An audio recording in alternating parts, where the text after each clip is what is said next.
Dear students, आज हम chapter number 1 के लास्ट टॉपिक के ऊपर डिस्कशन करने लगे हैं, that is the types of the operating system. ये टॉपिक भी हमें ऐसे एग्जामिनेशन पॉइंट ऑफ व्यू से बहुत इंपॉर्टेंट नहीं होगा, लेकिन हम वैसे अपने जनरल नॉलेज के लिए और कंप्यूटर की बेस बनाने के लिए चीजें जो है वो बहुत जरूरी होगी। इनको अंडरस्टैंड करना कॉन्सेप्चुअली भी और इनको यूटिलाइजेशन के लिहाज से भी अंडरस्टैंड करना बहुत जरूरी है। तो types of the operating system क्या है, हम डिस्कस कर रहे हैं कि जब हम ऑपरेटिंग सिस्टम की बात करते हैं तो हमारे पास दो तरह के मेन ऑपरेटिंग सिस्टम आते हैं, या इंटरफेस की कितनी टाइप्स हैं। इंटरफेस से मुराद है कि जो चीज हमें नजर आ रही है कंप्यूटर की, जो हम एलसीडी या एलईडी के ऊपर जब हम देखते हैं तो क्या चीज हमें नजर आ रही होती है, दैट इज इंटरफेस। इंटरफेस की दो टाइप्स हैं, number 1 is command line interface and second one is graphical user interface.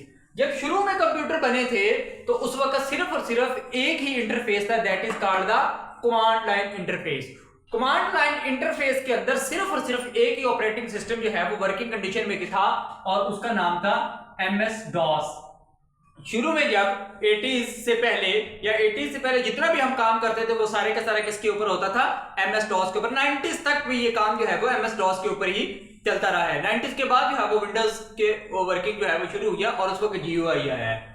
MS DOS के अंदर क्या है, जिस तरीके से हम अभी भी CMD कमांड लाइन इंटरफेस, अभी भी हम अपने विंडोज के अंदर कमांड लाइन इंटरफेस जो है वो ओपन करते हैं तो आपके सामने एक ब्लैक स्क्रीन नजर आती है।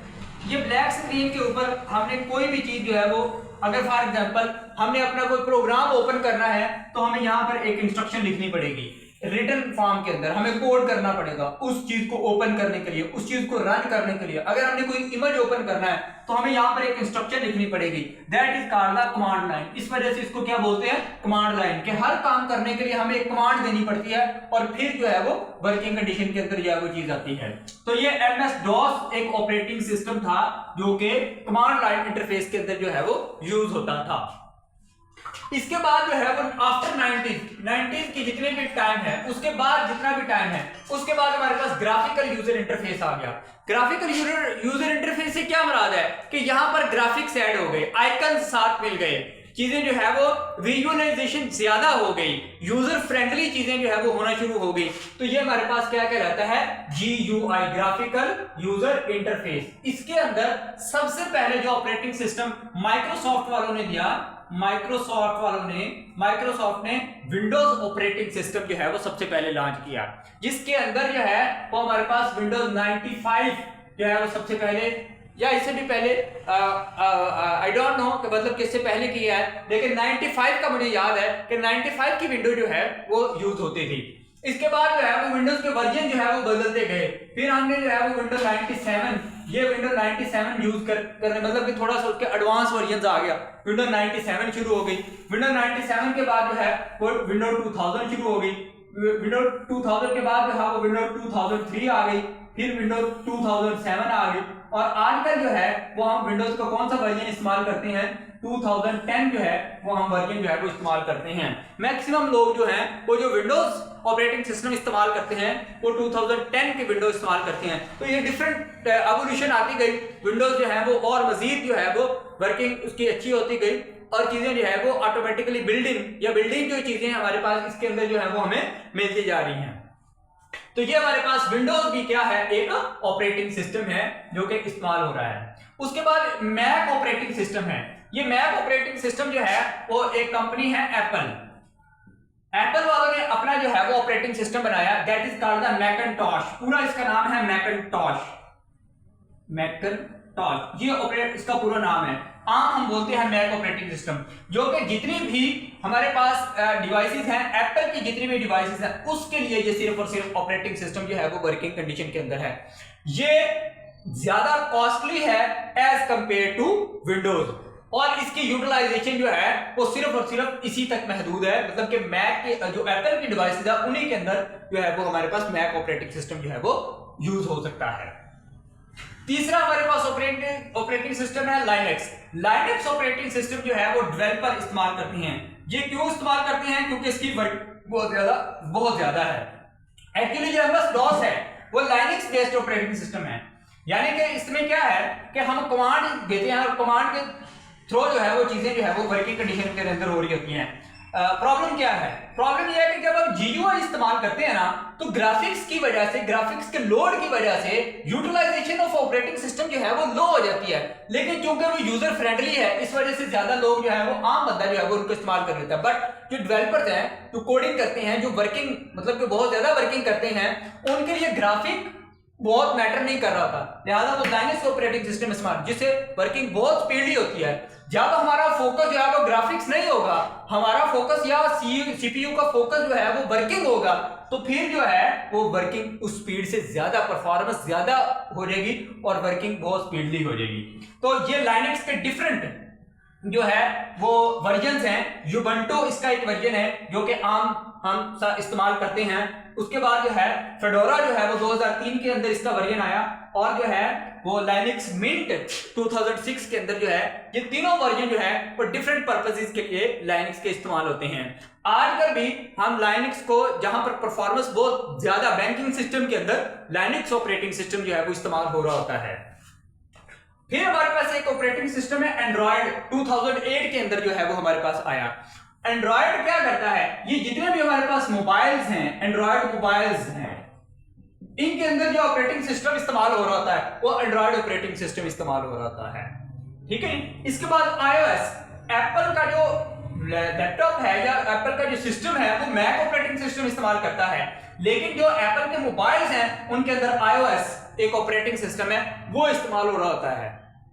इसके बाद क्रोम 2011 के अंदर, ये क्रोम माइक्रोसॉफ्ट वालों ने क्रोम ऑपरेटिंग सिस्टम लॉन्च किया कि जितने भी क्रोम बुक्स हैं जो कि विंडोज की तरह नहीं वर्क कर रही थी, सिर्फ क्रोम बुक्स के अंदर वो यूज होता है। ये क्रोम ऑपरेटिंग सिस्टम है जो 2011 के अंदर जो है वो डेवलप किया गया, और अब जो है वो हम इन डिवाइसेस क्रोम बुक जो होती है उसके अंदर ये वाला ऑपरेटिंग सिस्टम इस्तेमाल करते हैं। इसके अलावा एक यूनिक्स ऑपरेटिंग सिस्टम है, वो भी हम लाइनक्स की तरह इसको जो है वो इस्तेमाल करते हैं बहुत ज्यादा वर्किंग यूटिलाइजेशन करने के लिए ये यूनिक्स ऑपरेटिंग सिस्टम को इसमें, लेकिन बहुत कम जो है वो इसको इस्तेमाल किया जाता है। लाइनक्स सबसे ज्यादा जो है वो ऑपरेटिंग सिस्टम इस्तेमाल होता है। आमतौर पर जो पर्सनल कंप्यूटर्स हैं उनके अंदर विंडोज ऑपरेटिंग सिस्टम जो है वो अक्रॉस द ग्लोब, पूरी दुनिया के अंदर सबसे ज्यादा इस्तेमाल होने वाला विंडोज जो है वो ऑपरेटिंग सिस्टम है। और ये जो है वो लाइसेंस है, मतलब लाइसेंस लेना पड़ता है, की परचेज करनी पड़ती है। ये भी हमारे पास जो है वो फ्री ऑफ कॉस्ट है, ये भी हमारे पास फ्री ऑफ कॉस्ट है, और iOS भी हमारे पास जो है वो क्रोम ऑपरेटिंग सिस्टम भी फ्री ऑफ कॉस्ट जो है वो ऑपरेटिंग सिस्टम में अवेलेबल होते हैं। तो ये टाइप्स ऑफ ऑपरेटिंग सिस्टम भी हो गया, और साथ जो है वो एवोल्यूशन ऑफ ऑपरेटिंग सिस्टम का कॉन्सेप्ट भी आपके एवोल्यूशन से बना दें कि वक्त के साथ साथ किस तरीके से ऑपरेटिंग सिस्टम जो है वो बदलते गए और हमने किस तरीके से उसके जो है वो यूज टू होते गए। तो ये है हमारे पास types of the operating system.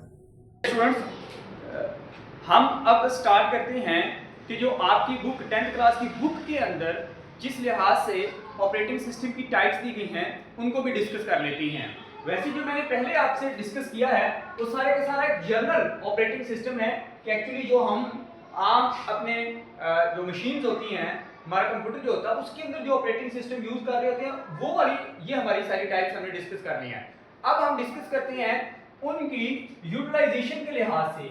ये जो डिवीजन है जो आपकी बुक में दी गई है, ये यूटिलाइजेशन के लिहाज से एक डिवीजन की गई है कि ऑपरेटिंग सिस्टम की कौन कौन सी टाइप्स हैं। जो पहले है वो जनरल ऑपरेटिंग सिस्टम की टाइप्स हैं, वो मैंने आपको एक्स्ट्रा जो है वो चीजें इंफॉर्मेशन के तौर पर जो है वो प्रोवाइड की हैं। अब हम यूटिलाइजेशन के लिहाज से करते हैं। आपकी बुक में सबसे पहले जो दिया गया है वो हमारे पास है real time operating system. Real time operating system एक ऐसा ऑपरेटिंग सिस्टम होता है जो ऑन टाइम इस्तेमाल हो रहा है, यानी कि जो ही इसके पास डाटा आता है इसकी प्रोसेसिंग शुरू हो जाती है। There is no need of human, यानी कि जो ही इसके पास डेटा आएगा ये इसके ऊपर काम करना शुरू कर देगा।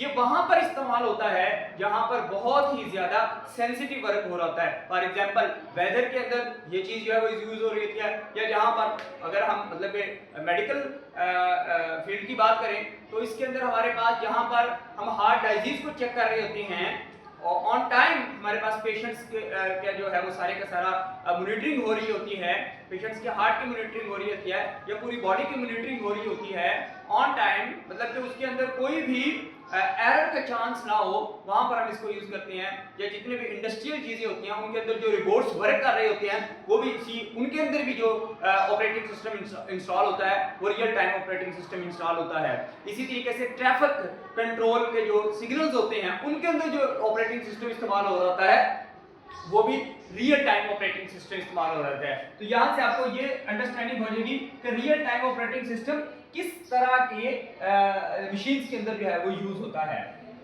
दूसरे नंबर पर हमारे पास होता है embedded operating system. Embedded operating system छोटी छोटी जो डिवाइसेस होती हैं आम घर के इस्तेमाल के लिए, फॉर एग्जांपल वॉशिंग मशीन हो गई, फॉर एग्जांपल रेफ्रिजरेटर हो गया, माइक्रोवेव ओवन हो गया, इसके अंदर जो हम बटन दबाते हैं और ऑटोमेटिकली ऑपरेशन हो रहा होता है, या कोई खाना गर्म हो जाता है या कपड़े जो है वो धुल जाते हैं, या जो है वो रेफ्रिजरेटर ऑटोमेटिकली अपना जब वो कूलिंग उसकी एक लिमिट तक पहुंच जाती है तो वो ऑटोमेटिकली शट डाउन कर जाता है। तो इस तरह के ये छोटी छोटी डिवाइसेस होती हैं घर के अंदर इस्तेमाल होने वाली, जितनी भी सेंसिटिव डिवाइस होती हैं उनके अंदर जो ऑपरेटिंग सिस्टम इस्तेमाल होता है उसको हम एम्बेडेड ऑपरेटिंग सिस्टम कहते हैं। ये हमारे पास इसका एक खास ये जो ऑपरेटिंग सिस्टम है ये एक ही काम के लिए बनाया जाता है। फॉर एग्जांपल जो हमारे पास operating system embedded washing machine के अंदर होगा वो माइक्रोवेव ओवन के अंदर नहीं होगा, जो रेफ्रिजरेटर के अंदर होगा वो वॉशिंग मशीन वाला नहीं होगा। मतलब कि हर एक डिवाइस का एक अलग ऑपरेटिंग सिस्टम होता है जिसको हम यूटिलाइज कर रहे होते हैं। ये है जी सेकंड टाइप। पहले है रियल टाइम ऑपरेटिंग सिस्टम और सेकंड है embedded operating system. Third one है नेटवर्क ऑपरेटिंग सिस्टम। ये नेटवर्क ऑपरेटिंग सिस्टम कंप्यूटर्स के अंदर इस्तेमाल होता है, लेकिन ये कहां पर इस्तेमाल हो जाता है? फॉर एग्जांपल हमारे पास एक कंप्यूटर लैब है और इसके अंदर एक प्रिंटर है।